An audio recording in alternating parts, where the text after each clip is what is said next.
Yeah. You can hear me? Good.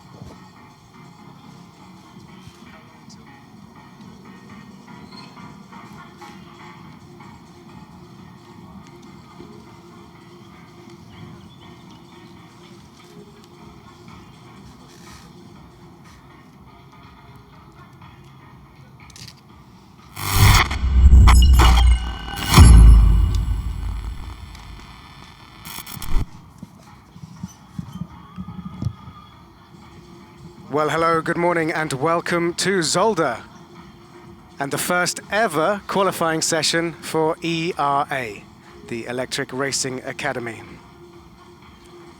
So my name's Neil Cole. It's great to be here for the launch of something brand new, and I'm joined here in the commentary position in the hot zone by Sarah Moore. Sarah, great to have you here in Zolder. This is a track I know you've raced at before.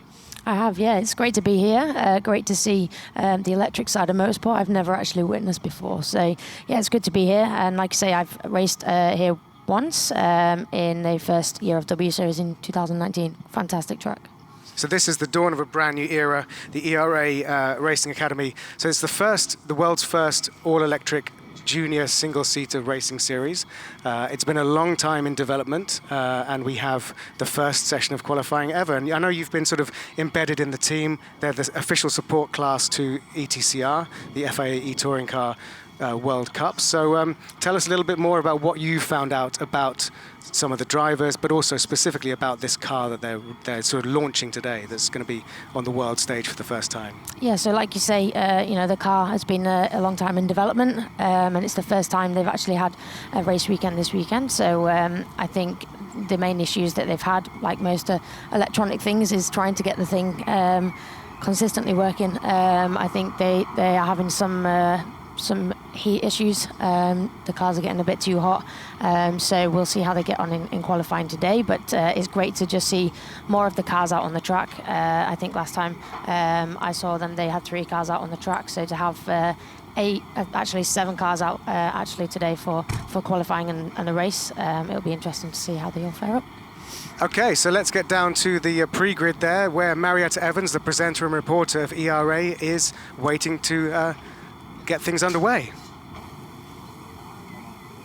Good morning, everybody. So far this weekend, the ERA cars have had only private tests, no lap times available, but this is different. This is the first qualifying ahead of the first race ever, and the atmosphere in the pits is starting to feel a bit different. So let's say we can speak to some of our drivers, see how they're feeling ahead of the qualifying. We'll hear first from Michelangelo. Michelangelo, I know you have not had as much track time as you wanted, but we know you do like a challenge. What does this opportunity mean for you?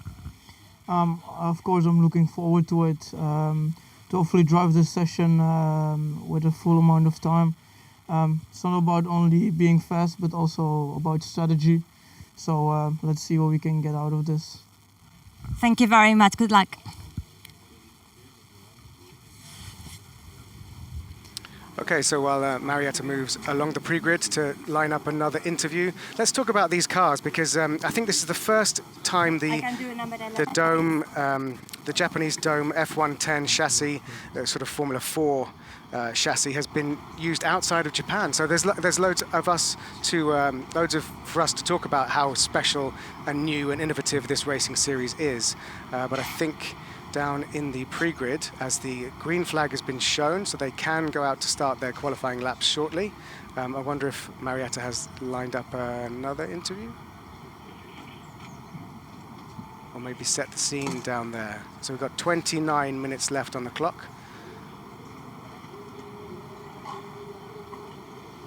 So this really is the dawn of something brand new. Thanks very much for joining us on the live stream. Make sure you share this with your friends, because this is the beginning of something very new. It's pioneering. There's Ellis Spiezia, who's been part of this project for a few years. I mean, he's fully committed. And what's good for me, Sarah, is that a lot of these drivers are of a generation that they see their future as being electric racing drivers, which is a genuinely new era. Yeah, definitely. I mean, most racing drivers we've kind of grown up in and around, very high powered petrol cars. So to have this new era coming through, I think obviously a lot of people know of Formula E, and I think actually to have a championship like this starting is a path to eventually lead to possibly Formula E. And the interesting thing here about this car, so let's just talk you through it. It's a 24 kilowatt hour battery, 130 kilowatts of power deployed from that battery. They have a top speed of 210 kilometers per hour, which is really fast because they're light. They're less than 700 kilograms, including driver. So it's light and fast. Very light, very fast. I think they kind of compare it to an F4 car. So, it's a great entry-level car. Okay, so car number 3, Cameron Hawes, breaks the seal on the ERA and sets out, and the journey to get to this point for the organisers of ERA and a lot of these drivers is so special. So it's a real kind of goosebumps moment for this to actually get this section of qualifying underway. So just a word of congratulations to everyone who has got this up and running. But just talk us, as we watch these first cars tentatively set out on their outlaps around Zolder, give us a sense from your experience in W Series of what this track is like, and from your racing driving experience, which is long and deep. Early morning, cold tyres. Just talk us through what's going on right now at the beginning of a qualifying session. Yeah, it's colder than I think we expected it to be this morning. The sun was out earlier, but the clouds have come over now. All of the drivers are out on new tyres. And obviously during the session the power is going to decrease, so it's a case of trying to get the tyre temp up as quick as they can to get the best out of the tyres whilst they've still got the power or maximum power in the cars. We've already had a spin, so car 3, Cameron Hawes, has had a spin.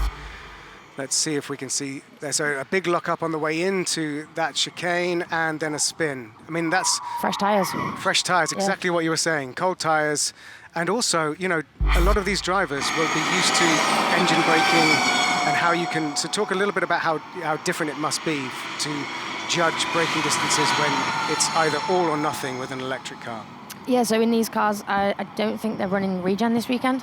I was talking to the guys back in the awning, and they were saying that the biggest difference is when the car goes sideways is how you react in these cars. Because usually in a rear-wheel drive car, you'd balance it on the power, whereas with these you can't because it takes the power out straight away. It's more likely to put you into a spin. So it's a bit trickier to get your head around racing an electric car compared to a normal car. So finding their limits there.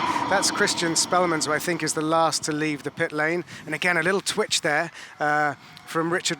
No, that's not Richard Morris. So we need to know who car number 8 is. Let me just check my notes. I think that's Bob Stevens in car number 8.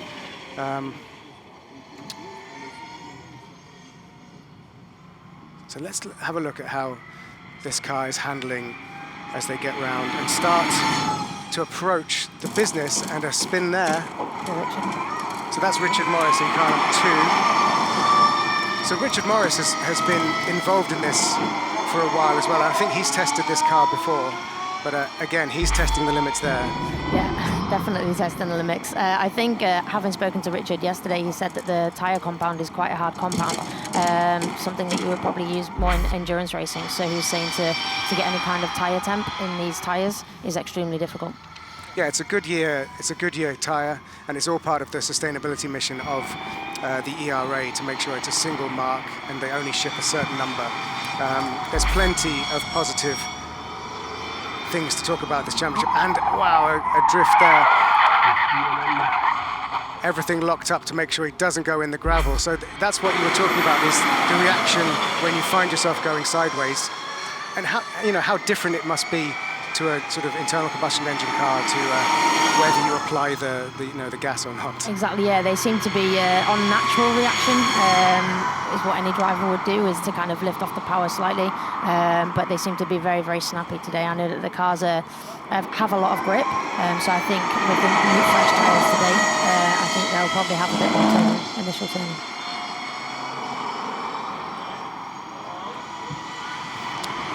Okay, let's enjoy seeing these all-electric junior single-seaters As they, a little bit of weaving there. Do you think that was weaving for track position or trying to get some warmth into those tyres? I think that they're probably still trying to get some heat into those tyres, but I think at this stage you kind of have to be careful with how much weaving you do, because the more weaving you do, the more you're going to drain the battery. So it's trying to get the balance right. Oh, really? So even just a little bit of extra movement could leave you with less power? It'll use up more energy in the car. So it's a tricky balance. I mean, I've never driven the car myself. I'd love to give it a try, just to compare to all the cars that I've driven. But yeah, in my mind, that the more vigorous the weaving, the more it's probably going to drain the battery. So if you're listening, Beth, give Sarah give Sarah a test. And of course, it's single make. They try and do everything so that the cars are exactly the same. I'm sure that there are setup tweaks you can make, but how similar is that in your experience to, for example, W Series, where the cars are identical, but now the teams can change some elements of it? Yeah, like you say, I think at the moment there probably are some setup changes that they can do, but I think the biggest thing they're working on at the moment is just trying to make sure that the life of the car lasts as long as possible during the qualifying and the race, and I think the setup will be something that they've probably got a baseline setup. It's something that they'll just develop once they've kind of developed the car further.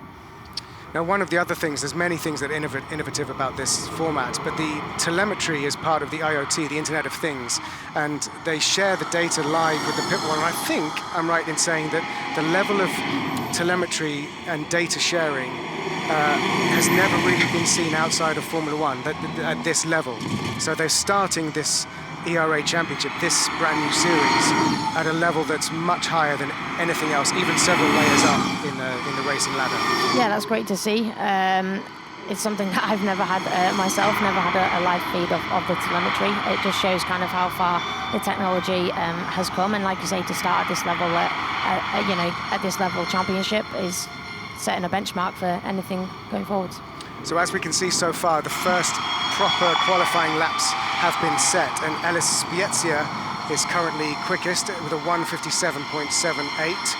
Christian Spellmans is in second, and Michelangelo Amendola is currently in third. So they're properly putting the foot down. Richard Morris in fourth, Bob Stevens in fifth, Cameron Hawes in sixth, and Milan Delight. There's a few Belgians in there. Christian, Michelangelo and Milan are local boys, so they... and a little bit of a twitch there.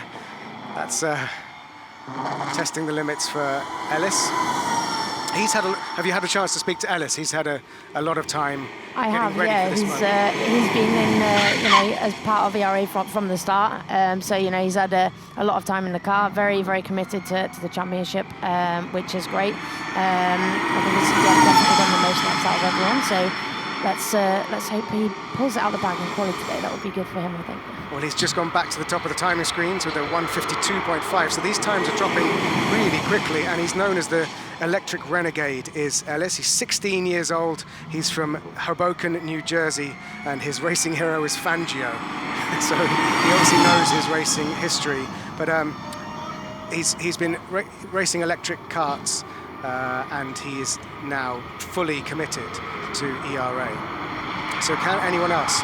This is Milan Delate, who got up into second position. Speaking to him yesterday, he knows this circuit very well. He's local, obviously. He drove the car in Budapest and Jarama, so he's had some time in the seat, and he's also worked on the car himself as a mechanic. So actually, he's got a lot of sort of hands-on intel. But before this, he'd never had any real... he'd had some experience of Formula Ford, and then he moved to the Fiestas. So, but he hasn't driven anything electric before, so this is all brand new, but he does have single-seater experience. I think the biggest difference for him will just be getting used to driving an electric car and the immediate power input. Okay, so as we start to see these timings coming in, let's get down to the pit lane and have a word with Marieta Evans, who I think is with Beth, the founder of the ERA. Yes, Yes, Neil, today is such an important day and a proud moment for this woman, Beth Georgiou, director and co-founder of ERA. Beth, first of all, for those tuning in today for the first time, what is ERA? Yeah, simply, Software AG ERA Championship is the world's first all-electric junior Formula Racing series. And what would you highlight about the series and the very innovative Mitsubishi car? Well, we are the world's first, which is obviously pretty innovative, but on top of that, we are aiming to create a career ladder for young drivers so that they can get into electric racing straight out of karting. So the Mitsubishi F110E is an all-electric race car, junior Formula, that is based on the Dome Formula 4 chassis. And the things you're doing with the car, as Neil was saying in the commentating, are pretty innovative and never seen before in a junior Formula. Yeah, absolutely. So every single one of our car is fully a connective device. So it's an IoT device, which means every car is its own Wi-Fi hotspot. So we send data straight into the cloud, which we're receiving here directly in the pit lane. We're also able to give that feedback directly to the drivers and to our fans as well. So although we're a junior Formula level, we really are working with cutting-edge technology. Last question, Beth. After so many challenges, in the end, your first ever race is going to be in Zolder, which is pretty special because this is also your headquarters. What does it mean for you? We're making history today in Zolder, and after a difficult year and a difficult few years for the industry and for everyone, to be having our inaugural qualification and race here in Circuit Zolder at our home circuit, it feels like this was where it was meant to be. Thank you very much. Brilliant. Thanks, Marieta, and thank you to Beth, and congratulations. This is really happening. So yellow flag there. We saw a spin. I think that was Cameron Hawes spinning there. Yeah, I think so. I think speaking to some of the guys this morning, they were feeling a bit more pressure with this being the first qualifying that they've ever done. So yeah, I think they'll be pushing the cars a little bit harder than they ever have. So they'll be exploring the limits and making a few more mistakes. So we can see that Cameron came back into the pit lane there. Now, when that happens, when you have a spin like that this deep into a qualifying session, what's it done to the tyres? What can they do back in the pit lane to make sure he can go out and set another, reasonable time in qualifying? Yeah, with a lockup like that, he's definitely going to have flat-spotted those tyres for sure. I think, that, like I say, they'll all be pushing the limits. I'm sure they'll have all of flat-spotted the tyres in some way. But yeah, with a big spin and a lockup like that, definitely going to have a flat spot. The tyres all need to cool down. They'll just want to head back to the pits to make sure everything's okay.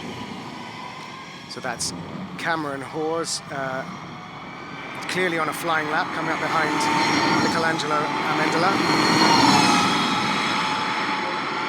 Crossing the start finish straight, setting a time. So that was a good lap. We could see that he was on a push, and it paid off. He's gone up into second place so far with a 1:54.121, Cameron Hawes. Good job by him. He's a French driver, 17 years old, but, well, he grew up in the Isle of Man. So he flies under the French license, but he is from the Isle of Man, and he's actually his family are from a rallying background. But clearly quite happy going a little bit sideways to push the car to its limits. Yeah, I think this weekend is his first time in a single-seater. So yeah, he'll be adjusting to a lot of different things this weekend. They're not on telemetry, yeah. So that's Milan Delate, local boy. Okay, well, we'll check Feeding pressures back. and then... Let's have a listen in. Yeah. Okay. So there's still time. We're halfway through this qualifying session, so there's time to get out there. He's currently in P3, but he's got a few seconds to make up if he wants to move up the grid. So of course 7 cars will make up a grid of 7 for the race this afternoon. And crucially, I guess, because for a variety of reasons, some of them, turned up on Friday, and some running in free practice, but this is as much the first proper practice session where you can do lap after lap after lap, as well as the qualifying session. Yeah, definitely, and like I say, it's the first time that they'll be pushing the cars, as hard as they possibly can in practice.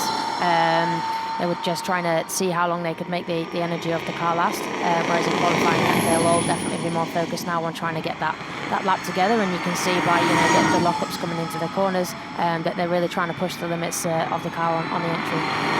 So as we're watching Cameron Hawes there, let's see if he can go quicker than a 1:54.121. Yes, he does. He takes half a second off his own time to get closer to the time set by Ellis Sviezia. So if we stay with Cameron Hawes, unless he's doing a cool-down lap, maybe there's a chance for you to just talk us through this circuit, because we've been watching it all weekend.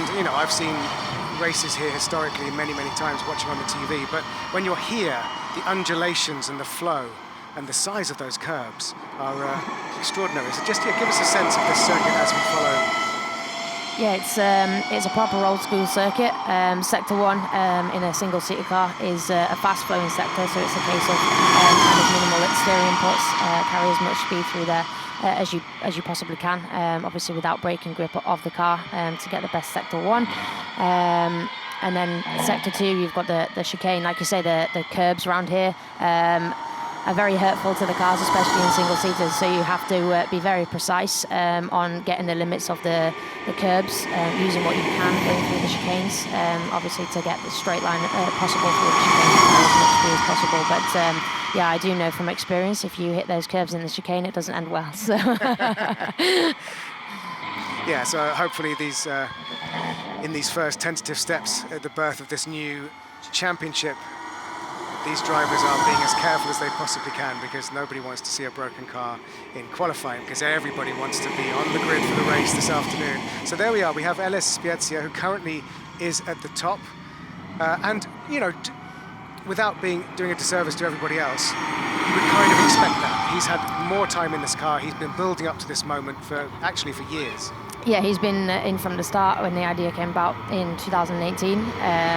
Like you say, he's definitely had more laps than anyone else. So, he definitely deserves to be in that top spot. But, Callum's doing a great job himself of trying to close that time to the top. Everyone else behind, is trying to get just more laps in to learn the car, and probably also learn the circuit as well with most of them. So. Yeah, interesting that Cameron is so competitive. He's actually... His entry into racing was from sim racing, so he spent a lot of time on the simulator in competing as a sim racer, and he translated that immediately. He said the first time he ever got into a car, he just knew how to drive it. He learned Zolder from his days of sim racing, and what he said, which was really interesting when we spoke to him yesterday, is that the one difference is you don't get the sense of the 0 G as you float over the crests, and the compressions and the bumps are never fully replicated when you're sim racing. But apart from that, this is the natural formula for teenagers to move into racing if they've been competitive sim racers. Yeah, I think Ellis as well has a history of sim racing. I think since 2014, I think he was doing sim racing, so it was exactly the same for him. And I think, like I say, it's a perfect step across from sim racing into this championship. I've spoken to Cameron myself, and I've kind of gone the other way from real life racing for 20 years to sim racing throughout COVID. I kind of picked sim racing up. Sim racing for me is extremely difficult and extremely stressful. It's supposed to be fun. The competitive side comes out and you just can't help that. But I think these guys would definitely be way better than me on a simulator. So we saw Michelangelo Amendola there on a bit of a go slow, and he was just gesticulating with his right hand to the right-hand side. I wonder what that means. What was he signalling there? I think possibly the mirror might have fallen down. That happens quite often in single-seater cars. With mirrors like this, all it takes is one bit of wind to knock the mirror, and it's quite off-putting if you can't see in that mirror. So it might have just been adjusting the mirror slightly, I think. Okay. So there we saw Cameron Hawes in the pit lane, giving a little bit of feedback, and there's Ellis Spiezia coming in as well. So currently 1 and 2 in qualifying so far are in the pit lane. Does anyone have live timing? They do. Yeah. How's it looking? Where am I? There's Ellis asking about live timing, and we can tell him he's currently in first. He's on provisional pole of the first ever qualifying for ERA. So make sure you share this and get involved on the socials. Thank you very much for watching this. Tell your friends, tell us where you're watching from, and how excited you are about the birth of the new era of racing. Let's have a listen. I'm still going to go back out because I want to... Yeah, absolutely. The torque actually feels alright. It's not terrible. It's not too slow. Yeah. Okay. Is it what you said before, like? Yeah. Sure. Interesting. So is the torque what you expected? Yes. Yes, definitely. I think as a racing driver, you're always going to want to see the live timing. I think as expected, Ellis is at the top with the time that he's spent in the car, so he'll be extremely happy and relieved to be at the top right now with the amount of work that he's put into this. So it looks like Milan is weaving a little bit to try and get some temperature into those tyres again. So I guess we'll probably see Milan Delight, who's currently in third on the timing screens, as he makes his way around the lap. So interesting that you were saying that uses up more battery than just going straight. My physics brain doesn't quite compute that. Yeah, I mean, it's got to with the load of the car. You're loading the car up side to side, it's going to use more energy. But what will be interesting for me now is there's 8 minutes left off qualifying to see how much battery life they actually have left to as to whether we can actually get a flying lap in. So here we go. This is a flying lap for Milan Delight, and we can see he goes wide out onto the curves, but doesn't quite, that was well controlled, well within the limits of the asphalt, as we see Cameron coming back out of the pit lane. So that's a car on an outlap, but ahead of him is Milan Delight. Let's see if we can rejoin Milan, who is on a flying lap. That's Cameron on an outlap. Let's have a look at the sectors of Milan. So Milan's done a first sector of 35.45, which is pretty quick.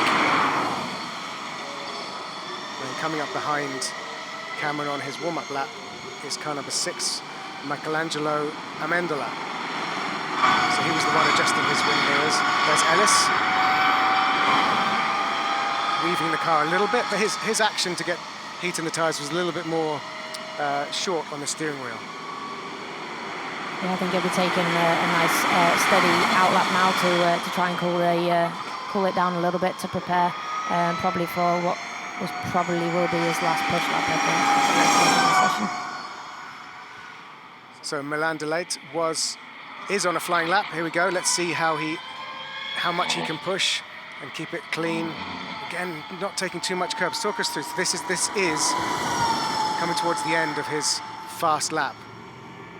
Yeah, I think in these cars, it can actually hurt the car quite a bit to use the curbs on the exit because they're quite kind of serrated curbs. So to use those in a car like this will probably, again, take power out of the car and stop you from getting as much speed down the straight. A little micro adjustment there on the way into that final chicane, but that is times set by Milan Delight. It's a 1:54.387, so that's a good time by Milan. Yeah, he did go faster, and he's in third place currently. Okay, let's get down to the pit lane again, where presenter and reporter of ERA, Marieta Evans, I think, is with the technical director of ERA, and it's Dieter. Yeah, let's get some juicy insights from our technical director. Dieter, what have we learned so far from this session? How are track conditions out there? What's the feedback from the drivers? Well, the cars seem to be really happy with the weather, with the track. We obviously have a lot of experience here on Zolder because this is our home race. We're about 10 minutes away from our workshop as well. So the cars seem to be doing really well. We had a little hiccup with one driver at the first lap who spun off. But it's their first time on the new tires, on the Goodyear tires, and it all looks really, really good. We're quite happy. Because everything is different in this championship. When the cars do a pit stop, for example, now we can see car number 8 behind us. What are they doing? What can they change during a pit stop in the middle of a session? So basically, kind of the way they're driving, and obviously with the tires as well. It's we're checking the tires every time, like what are the pressures like, what's going on, where are they on the compared to the other drivers as well. So they're all quite keen. So they keep stopping, giving feedback, and go out. So yeah, good stuff. Thank you very much, Dieter. Thanks, Marieta, and congratulations, Dieter. This is qualifying for ERA, and we have just under 5 minutes left until the checkered flag. And let's have a look at what's happening out on track. Oof! So that was Cameron I think that was Cameron Hawes going Yes. heavy over the Over that chicane. lovely What does that feel like? Not What does that feel like, nice. Sarah? You'll feel that in his back, that's for sure. They're not nice curbs at all in the chicane, but you have no other option if you can't make it round the corner than to go over those curbs and just kind of have to try not to brace yourself too much as you go over them. Yeah, because there's not a lot of give in these cars, is No, there? there's not at all. I think from looking at them, they look like they're quite a stiff car currently. So yeah, he'll definitely have felt that. Okay, well, but he did the right thing to take evasive action rather than to try and make it around the corner because he clearly went in too fast. Well, I can tell you that Michelangelo Amendola, on his last lap, set a personal best in Sector 1. So speaking to him yesterday, got a real sense that he has been sort of fighting for a chance to drive a full championship for a few years now. He has been driving in MRF Formula 3 and Challenge in Middle East, but he sees this as his big chance, and he hasn't had much running in the car. So to see him set a green in the first sector of his last lap is very promising, because he's got quite a lot of chutzpah, he's got quite a good spirit that he pretty much believes that anything he can get into and drives, he'll prove himself as a good racing driver. How much do you think, Sarah, that you need to be able to talk the talk as well as walking the walk? Because these days, you know, everyone shouts, and whoever shouts loudest gets the drive. Exactly. I think more so in this category, in Formula Racing for sure. It's the toughest type of racing. Most people that do Formula Racing want to head to Formula 1, obviously, with the RA, that could potentially lead to Formula E, which is, in my opinion, you've got the same kind of level drivers in Formula E as you would have in Formula 1. So for these guys, it's a case of perfecting themselves, not just behind the wheel, but fitness, health, nutrition, and looking after themselves, so that on a race weekend they're not having to worry about that kind of thing, and they can just perform to their best ability on the track. And of course here in the paddock as the support race for FIA ETCR. It's an FIA World Cup, and while it is touring cars, hands up, there must be a problem there with Cameron Hawes' car. I think it looks to be slowing down. Yeah. So he's pulling off, which is the sensible thing to do, hand up, warn the marshals. So he's got his racecraft right, both in terms of pushing and in terms of what to do when there's a problem with the car. Get it off the track so that everyone else can carry on. Yeah, because we're getting down to the sharp end, 2 minutes left. Yep. So what we were saying is, you're speaking to some of the drivers, most of them are teenagers or in their early 20s. The chance to drive in front of the likes of Romeo Ferraris, Cupra and Hyundai here as the support category to FIA ETCR World Cup, you hope that you'll get noticed. Like if they needed a test driver who wasn't going to be particularly expensive, if they can show what they can do. How does that, in your career, how have sort of circumstances adapted to put you in the right place? Yeah, it's always nice to kind of support an event like this. Like you say, in front of the manufacturers is always a dream. So, if you can continue to perform at your best, the ideal situation is that one of them, like you say, would pick you up, potentially as a test driver if they needed a test driver, and they might just keep their eyes on you, and eventually in the future you could be in the hot seat. So you've got to take any chance that you can get to support. A weekend like ETCR is huge. Okay, well, there's a lot of talent out there. 7 drivers in these cars, and that's car number 3, Cameron, who pulled off moments ago. Drives under a French license, but originally from the Isle of Man, and I don't think he will take any further part in this session. So we have 44 seconds until the checkered flag, and we do have, do we have any cars out on track? I think Milan. Yeah, Milan's out. I'm not hitting 180. I'm not going over 140 k's on the straight. I'm missing a lot of speed. Mm-hmm. At in T3, I go in 140 in the corner, full throttle, and then it just doesn't go up on the full straight. So there's obviously something to do with an issue in terms of the levels of acceleration for Michelangelo Amendola there, which is frustrating him, and that would explain why he is currently in 7th position if that car that he's in isn't quite delivering. So the checkered flag comes out. The first ever qualifying session of ERA, the Electric Racing Academy Championship, has come to an end. And the cars are back in the pit lane no one else is out there setting a flying lap. So we should have our grid set for the race this afternoon. So Sarah, that's a moment in history.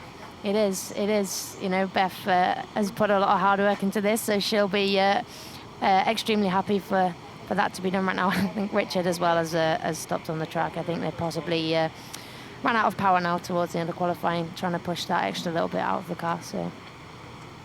Okay, we can talk a little bit more about Richard Morris later during the race. Let's hear from our pole man, who should be in the Parc Fermé or the pit lane with Marieta Evans. I think, Neil, nobody's surprised to see Ellis taking pole today. After all, he is the driver with more experience with the ERA car. You have been going on a journey with this championship. How important is this moment for you? Yeah, it's really important. You know, it's been a really crazy 3 years to get here. Given up a lot along the way, but it's all worth it. And it's super awesome to be at their first race weekend and get to take first pole in ERA history. And talk us through the session. How did things feel out there today? I think it was really good. You know, the track was a bit sketchy in the beginning, so I took a few laps to sort of get up to speed. Then it's just sort of getting those push laps in, but also letting the car cool down a bit. And yeah, I think it was just consistency was key, finding my markers, and yeah, it paid off. Thank you very much. Good luck for the race, Ellis. Thank you. Thanks, Marieta, and well done to Ellis. So I think this is the pole lap. So if you don't mind, Sarah, give us a little guide of what he did right. Yeah, he looks like he's got the car definitely on the edge of its capabilities, especially watching him into turn one back there. You could see it just starting to move around a little bit as he turned in on entry. Very nice and precise through the chicane as well. So you can kind of, you know, tell a little bit here that he's a little bit more used to the car than everyone else, just by the way that he's been driving it. So yeah, very well put together. Very good. So confirmation then of the first ever qualifying. Ellis Spiezia is first, Cameron Hawes is second, Milan Delight is third, and then Richard Morris and Bob Stevens are in fourth and fifth. The picture's the wrong way around, but never mind. Christian Spellmans in sixth, and Michelangelo Amendola is in seventh. So that will set the grid for the race later on today. And Sarah, so first impressions. The thing is, these guys have been, when I was talking to them yesterday, some of them are incredibly impressed at how fast you can take the corners. The downforce just sucks you down to the corners. Yeah, the cars, watching them out on the track, they definitely have a lot of grip, which for the people that are racing them that haven't been used to racing this style of car, it's always surprising how much speed you can carry, especially through the first sector here. You have to be a little bit more careful through the chicanes, but the fast corners especially, you kind of have to build up the tyre temperature to then be able to trust the car, to be able to push it through its limits, and have it really on the edge going through the fast corners.